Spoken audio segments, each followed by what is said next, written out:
एक गरीब भिखारी जिसका शरीर कांप रहा था, एक अमीर आदमी के एस्टेट के प्रभावशाली द्वारों की ओर बढ़ता है। उसके हर कदम में निराशा गूंजती है।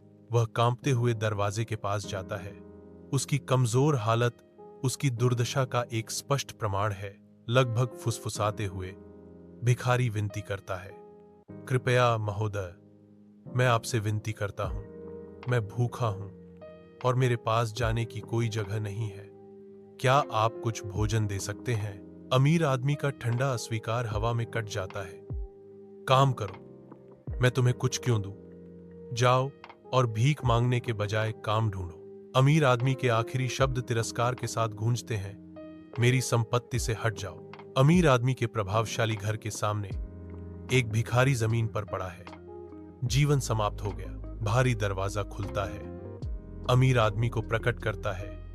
उसका चेहरा अविश्वास से भरा हुआ है, क्योंकि उसकी आंखें दुखद आकृति पर पड़ती हैं। अमीर आदमी को यह एहसास होता है कि उसने एक अपरिवर्तनीय गलती की है। अमीर आदमी भिखारी को घूरता है। हवा पछतावे से भर जाती है। अमीर आदमी की आंखें फैल जाती हैं, क्योंकि उसकी निष्क्रियता का भार उसे कुचल देता है।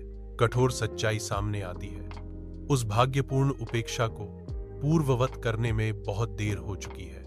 धूप अमीर आदमी के शानदार घर में भर जाती है, जो उसके अलग थलग अस्तित्व के अकेलेपन को उजागर करती है।